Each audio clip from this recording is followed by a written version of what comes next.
Real-life conspiracies you witnessed. Last thread was pretty interesting, so let's hear some more. Mundane shitty dealings on the street, or something at your job that no one should know that is being covered up. Share conspiracies you've witnessed in real life. So one day near Christmas, my high school had an assembly. Or like, one of those things where we all gather up. We hardly had those, and it was especially weird because it was near Christmas. So we are all in the theater room because it was huge and were just there for no apparent reason for what felt like a long time. We didn't have anyone to talk to us. We were just waiting. Well, come to find out, there was this old student who apparently wanted to Columbine us. He was mad for whatever reason and was going to suit up and just start blasting us. Cops got to him on time before it even happened, and we were none the wiser. I was by the side door, which I assumed he was going to come through. So, yep. Be me, early 20s, depressed, seeking spirituality in life. Joined a Christian New Age type cult. The pastor was a Gandalf type guy, old white with a big beard and wearing a robe. His left hand covered up with blankets of sorts for religious reasons or something. He calls people up to the stage, looking for brave volunteers who want to feel the power of the Holy Spirit. He would go behind people and place his left hand directly behind their heads. He starts chanting in tongues with his throat. An audible click comes out of his hand underneath the blanket. People start fainting, and his accomplices catch them. People are visibly startled and transformed by the mystical experience. Everyone yells, "Praise the Lord." I volunteer. Why the heck not? Cult leader starts chanting, puts his blanket hand behind my head. I hear a click. My legs start giving way. It's as if he turned off my nerves or something. I'm conscious the whole time. I fall backwards and they catch me. Ended up spooked after that incident and left. Don't know how he did it. Could be some kind of device. I was taken into foster care when I was very young. I never knew my birth parents. Didn't find out I was adopted until my teens. Had good childhood.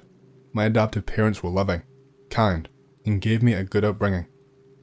Every now and then, I have a recurring nightmare. Same thing every time. It's the middle of the day, and I'm out in the woods, lying on my back. I'm surrounded by people. Their faces are covered, so I can't see them clearly. One of them grabs my head and forces me to look straight into the sun. Just as my eyes start burning, the sun begins to fade. I'm in pitch blackness, but the spot where the sun used to be is still distinguishable. It's an unnaturally dark circle. Kind of hard to describe with words, just an impossibly dark circle. That's when I always wake up, usually covered in sweat and panting. I figured something bad happened to me as a child. Whenever I ask about my birth parents and my past, my folks get really uncomfortable, saying that they don't know who they were or how I could find them. Recently went on a massive road trip with a few mates. Stop in some dead-end town one night. We're drinking at the campsite when some drunk homeless guy comes wandering in. The guy is off his face. Pretty funny to watch him stumble around and spout random shit. Tell him we'll give him a beer if he can do 20 push-ups. He manages somehow, and I go to give him a beer. He gets a good look at my face as I hand it to him, and he goes as white as a fucking ghost. Drops the beer and jumps back. Guy looks terrified. Points at me and yells, "This one's seen the black sun," then runs off. I've never told anyone about the dream, so this scared the shit out of me.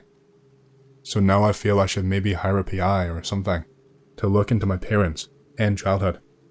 Kind of scared about what I might find though. I've got one. Not paranormal spooky, but spooky and unnerving nonetheless. Summer 2019. Camping with a friend in the eastern foothills of the Cascades in northern central WA. He lives in the area, and I'm about an hour and a half drive away. We get together to hike around every couple of months. Basically just hiking around in the woods and camping with guns. Usually just pick old logging roads on public land or what have you. Never choose established trailheads because you are more likely to come across idiots from the city on established trailheads. As a result, it's always very secluded. Rarely, if ever, see any of our people. Meet him at his house night before. Pack up his truck and drive out super early in the morning, about 2 hours out from his place, until we come to the spot he had previously scouted out as a good spot to hike into and camp. Always hike and camp with guns, because it's fun being in the woods with guns and stopping to shoot. He brings his Chinese AK. I bring an AR-15 A2 build. On the drive up, he mentions that the place has a reputation for rumors of weird pagan stuff in the woods, like stuff during the full moon and solstice and equinox and stuff like that. Mock the idea of them being stupid people with crystals and newspaper horoscopes. He laughs, but says they wear robes with hoods and chant in circles around bonfires and stuff. Whatever, we have guns. Don't think about weird cult stuff anymore. Drive a few miles up to the old logging road. Find spot to park. Get out and load up our packs. Only a weekend trip. Planning on hiking in for a few miles, making camp, hiking around the woods around our camp, coming back and sleeping, then packing up and heading back to the truck the next day before heading back home. Walking through the woods up to the top of this foothill to where we want to camp. Top of the foothill doesn't have very many trees due to being logged, and what trees are left are all fairly small, but below the top of the foothill there are plenty of trees. Basically like the hair of a balding man. We don't want to camp up where there aren't many trees, so we make camp when we find a relatively flat and clear clearing below the top, so we have tree coverage. Set up a tent, toss our stuff inside. Take backpacks with just water and snacks, and take our rifles to go up to the top and hike around. We had each only brought 2 or 3 mags and a couple boxes of ammo. Not really planning to blast away, just plink around as we hike. I had 2 40-round mags, 1 in gun, 1 in pocket, and 4 or 5 20-round boxes of 55 GR. Enough ammo to keep a 40-round mag on hand and spend the rest of the afternoon plinking the rest. Go from foothill to foothill, shooting at rocks on opposite ridges and stuff like that. Just having fun. A couple foothills away from where we camped, we came across the remains of a huge bonfire. Not hot anymore, but the ash is still super fine and hasn't been wet. Poke around and find a bunch of bones in the fire. Tons of small animal bones, lots of skulls from birds and rodents and such. Feathers and tufts of fur and clumps on the edge of the remains of the fire. Not really spooked or anything, but just kinda weirded out. Friend is pretty annoyed about it and suggests we go back before it gets dark. I'm not too worried because we have guns, but agree because it'll be dark in a couple of hours. Get back to camp. Collect rocks to make a small fire pit. Heat up some SpaghettiOs. Eat, hang out, and chit-chat for a while before deciding to go to bed so we can be up early and have more time to go hike and shoot before breaking camp and leaving. Neither of us drink or smoke or anything, so we're both stone cold sober. Put fire out. Hoist SpaghettiO cans up in a tray in a garbage bag, then go to bed in a shared tent, separate sleeping bags though, because we're not gay. Friend wakes me up in the middle of the night. Tells me to listen. Hear what sounds like loud talking in the distance. Kind of annoyed about it because it's the middle of nowhere, and nobody should be up here except a couple of autists playing with guns in the woods. Decide to go check it out. Get dressed, grab rifles, head up out of the trees to the mostly clear top of the foothill we camped on. Moon is bright and full, easy to see. We still should have brought rifles with weapon lights, but all we have are little handheld lights that we chose not to use because the moon is already plenty bright. Get to the top of the foothill. Out of the trees, the loud talking is even louder. Can't make out what they're saying though. On top of the foothill, 2 or 3 foothills away is a large bonfire lit. Same foothill where we came across the remains of a large bonfire. In the light of the fire, we see multiple people in robes moving around it, probably 8 to 12 people. The talking we were hearing is rhythmic chanting. We're both spooked out at this point, Just sit there crouched and watch them from where we are at, because no way are we getting any closer. In between their chanting, we hear the occasional cry of a chicken. Get super annoyed and have had enough. Go back to camp. Sit awake in the tent for a long time until we eventually pass out. Alarm on my watch wakes us up early in the morning because we were planning on being up early to go hike around more. We're not doing that. Instead, we break camp and get ready to make our way back to the truck and leave. Camp is all broken down. Everything is ready to be packed out. Before we leave, I want to go back up to the top of the foothill to look over and see where they had the bonfire and if anything was going on. Not that I would be able to really see anything.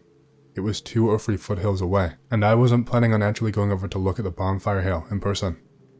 We leave all of our packs and stuff where we had camped, except our rifles came with us. Get to the edge of the trees and begin to crest the top of the foothills. 1 foothill closer than where the bonfire was at is a group of people in brown and black hooded robes. They're all standing still, with the hoods up, and looking right at us from a hill or 2 away. We freeze and just stare. Feels like forever of just each group standing there, staring at each other. They begin to walk down the hill towards our hill. We bolt it back to camp, grab our packs, and hoof it back to the truck.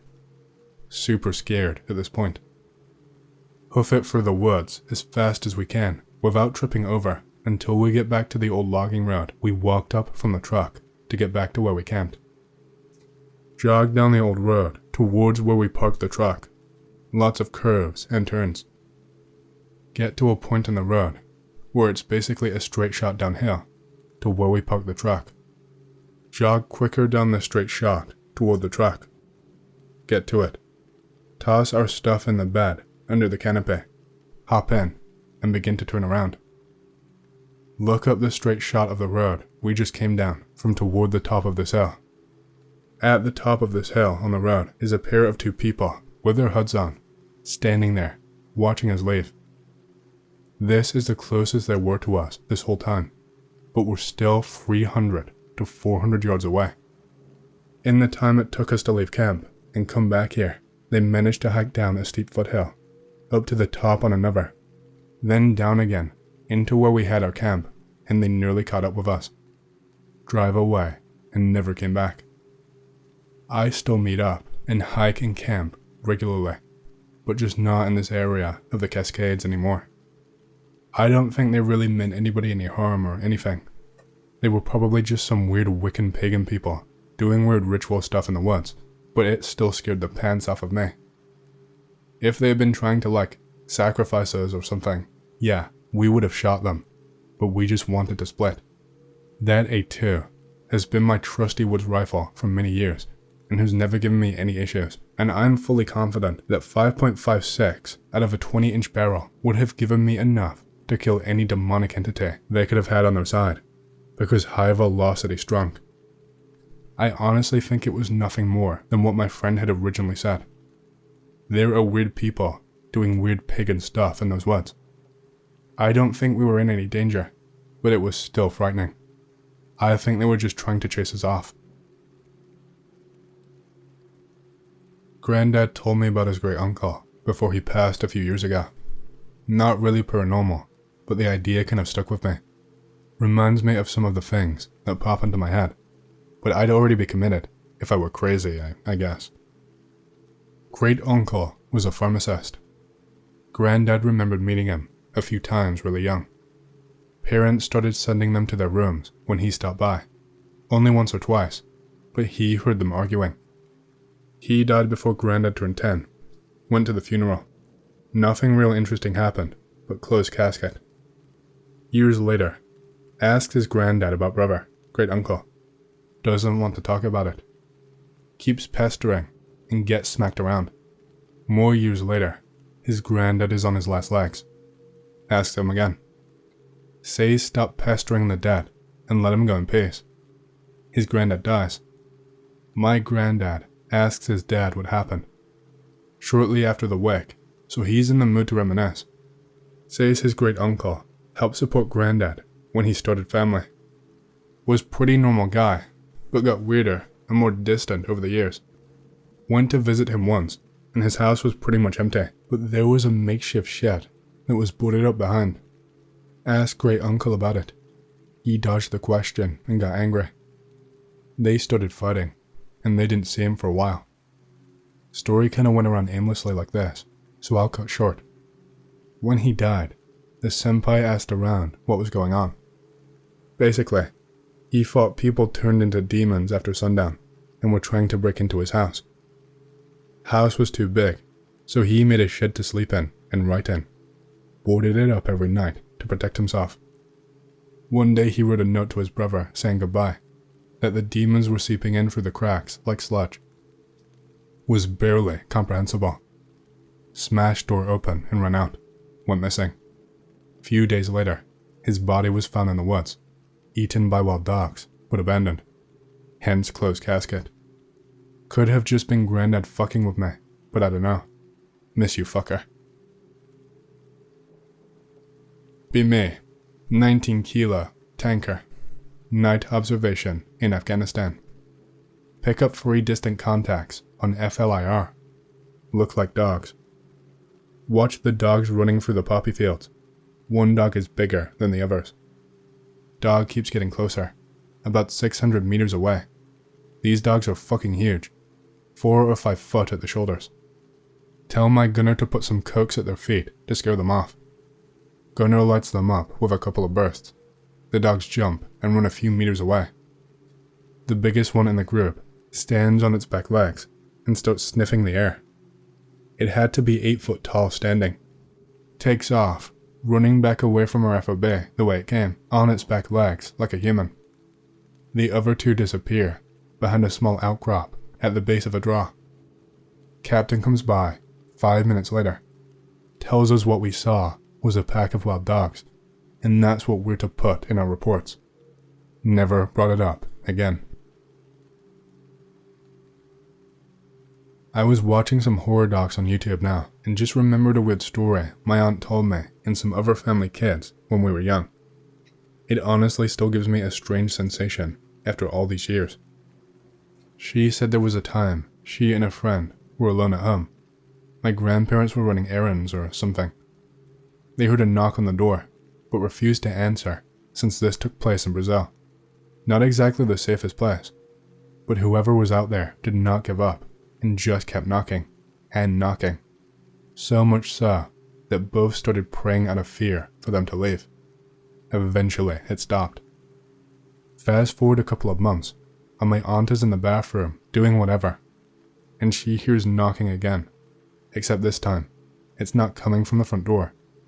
She looks and sees a hand shape pushing from inside the bathroom mirror, distorting it, almost like a cloth, as if the hand itself was liquid glass. Picture related, as close to I could find how it might have looked. Obviously, she bolted out of there, but still manages to catch a glimpse of a mirror face coming out of it as well. She tells my grandparents, but by the time they get there, it is gone. They brush it off as her being still affected by the other night and movies they are watching. After that, she's scared to be alone and gets her friend to make her company every time. Though again, another night, and her friend confirms this one. The hand on the mirror was there for quite a while. They'd hid, but were still able to keep an eye on it. The hand was just there, completely still. When my aunt told me and other kids this story, I'd constantly be afraid of bathroom mirrors for weeks after. I still kinda am sometimes when I remember her look as she described the thing. You won't find it anywhere. It's so rare, even for the deep dark web. From 2011 to 2014. The video was less than a minute. It was live on maybe ABC TV. It was recorded by Tarek Zaza himself. It started as any normal news. Man presented on the left. Female presenter blonde on the right. Blonde started acting weird, touching her tits. Man presenting looked at her awkwardly, asked her, "What are you doing?" Female presenter opens her mouth and it came out. And the most crazy shit you will ever see. It covered all her face and body. It was so disgusting looking, like a beige color. It had so many red spikes. It says something, and I don't remember. Men presenting looked at her. Fing screamed in terror and moved away from her. Men presenting closed his eyes. Fing started to laugh. Oh guys, don't do this to me. He thought it was a prank or something. We did too. Maybe a prank or CGI. Background noises. Studio workers are freaking out. Men presenting looked at her again. Fing dropped down to the floor. You can hear him scared for his life. He and us realized that what we were witnessing is real. The cameraman said, "Hey Mark, that bitch changed again." Something happened before the thing did something. Signal lost. I don't remember it. The only person I know that used to have it is Tarek Zaza, the gunman. He is probably dead now. Sounds like the writer of this was off the Zaza, am I right? Pulled this one on X sometime last year. Be in preschool, back when I lived in Florida. Playing during recess or whatever in the playground with some friends. We noticed most of the other kids, and even the teachers and caretakers were all gathered under the jungle gym. Jungle gym in question is almost like a small, wooden fortress. Upper level is exposed to the sky, mostly empty, except for a slide down. Lower level is completely shaded with a ceiling, walls, and benches to sit on. We wander over to see what's going on. On one of the support beams inside the jungle gym is this thing that looks like a domino mask, but it has moving eyes. They're not still, nor are they inside the mask. They're partially pushing out of the eye holes and look kind of bloodshot, like someone that's panicking. It keeps darting its eyes at all the kids and adults that are gathered to look at it. After a few minutes of looking at it, the teachers and caretakers start herding us away and back inside. Never seen anything like it since then. Not even in folklore, legends, cryptozoology, or whatever. The last time I posted this story on X, one Anon pointed out, if it was real, it should have been in the newspaper. He made a good point, and I can't 100% claim it wasn't a dream or something, but I swear it was an actual, lucid experience I had as a preschooler. Plus, it could be justified that either it was in the news, and I was just too young to know anything about it, or maybe none of the adults at the preschool wanted to report it. It's not something that haunts me to this day, but it is an encounter I think about sometimes. If nothing else, because it's one of the few things, possibly only, I've experienced that I can't explain at all. It happened at the Academy for Little People in West Palm Beach, if anyone wants to try and find anything. B22. Dad decided to make a long-term stay with me in my new apartment to make sure I got settled in okay. We decided to go out for some Mexican food. Best place in town is in a really shitty neighborhood. Weigh the pros and cons of going to a shitty area for some kick-ass Mexican food. Fuck it, we are going anyway. Put the Glock 46 in my holster and get going. Around 10 minutes later, pull up to a stop sign in the ghetto. Restaurant is about a block away. We can make out the sign. All the car windows are rolled down, since it's a nice night out. Biggest mistake I have ever made. Suddenly, barrel of a gun sticking into my cheek. Fucking carjacking. Hey, yo fucks, get out of the car. I'm taking it. Said car was given to me by my parents at 16. Dad is completely quiet. I'm shitting my pants. Dude ain't got no trigger discipline. For some reason, whether it be a quick decision or just sheer stupidity, I act. I push the carjacker's arm towards the horn.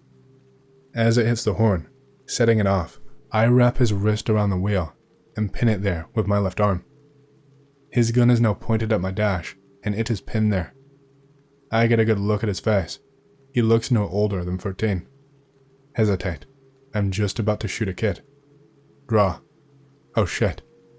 As soon as he sees my gun, he releases his grip on the gun, compromising my grip on his wrist, and he speeds off away from the car. Whole neighborhood awake from my car horn. No one gives a fuck. Feel around by my feet. Hey, free gun. Dad is staring daggers at me. Goes on the biggest tirade I have ever heard since he found out I lost my virginity at 17. I seriously thought he was going to kill me. Says that was the most dumbest and most dangerous thing he has ever seen someone do. Says I or him could have been shot. Guilt trips me into feeling like shit, because my dad could have been killed. Says that we are not going to dinner, but we're going to the PD station to turn in the gun. Get there, and hand the gun into an officer. Asks how I got it. Tell them. The whole fucking department calls me a moron for the stupid fucking stunt I pulled, and how lucky I am that neither of us were hurt. Evidence comes to collect. Gives it a once over, and pops open the cylinder. This is a pellet gun. You have got to be kidding me. Officers still call me an idiot for the stupid stunt. Said I should have just let him have the car. How the fuck was I supposed to know? Cops write down a report, and we go home. Never got that Mexican food. Hungry for the rest of the night, and have to be scolded, not only by my dad, but also my fiancé, for doing something really fucking stupid. I now completely avoid that part of town. Mexican food ain't worth it. Although I have never served personally, I did militia shit for a while, and have heard plenty of stories from game wardens and park rangers. Be park ranger in some national parks. Had issues with people who went off trails, mostly drunks and tourists, and said ranger would be forced to go out there and get them. A lot of the time it's pretty bog standard. Drunk idiots tend to be injured, with sprung or broken ankles, and the tourists just got lost because they were following wildlife with cameras. One day this starts changing. The tourists start disappearing off trails, and for some reason are not being found. Mind you, it's still a national park, so the reality of the situation is that someone probably got injured and fell victim to the elements or predation by local wildlife. And then they start finding remains.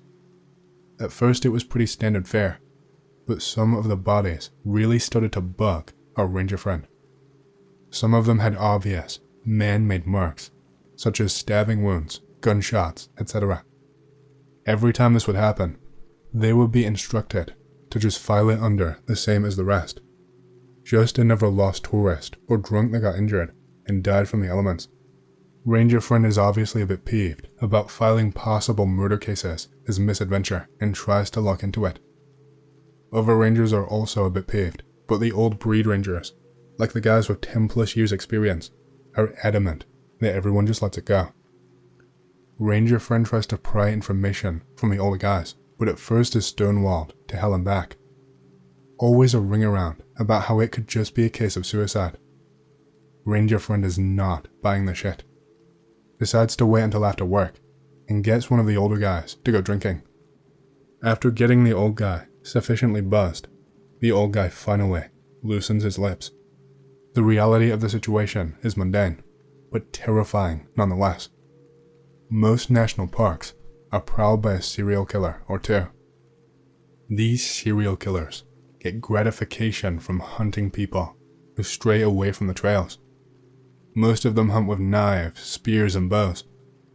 Keeping it silent, aside from the sudden scream and gasp of air leaving someone's lungs after a lung shot. If you have realized that this sounds a lot like those missing 411 cases, well, congrats. You are correct. The vast majority of missing 411 cases are simply down to serial killers who hunt people in national parks. So why is the Park Service not telling people about this? Simple. Why would you scare your cash cows away from national parks? No tourist, no money. Simple as can be. If you look at some of the serial killers that have been caught, you will actually see them talk about how they prey on people in national parks. Donald Leroy Evans, the rest stop killer, stated he killed over 70. Marvin Gray claimed to have killed 41, with several in national parks. If I remember correctly, there was a duo that claimed they killed over 200, but I cannot remember their names for the life of me. Either way, Anons, Just make sure you follow the trails and pack heat while camping. I don't know if this is a LARP, but when I was a cop, I had shooting cases get pushed under a rug, and I was ordered not to pursue charges. Punished when I tried to anyway as well. That shit happens, usually to avoid bad press or bad stats. It's very gay and infuriating if you're a young patrolman trying to do a good job. I work in a national forest and can confirm that this kind of shit is common. Tourists have a nasty habit of falling off cliffs, looking for mushrooms, or going swimming in 5°C lakes in the dead of night. At one point, there was a rumor going around that 2 kids were running up and down the main trails, slashing ordinary hikers with knives, but nothing ever came of it.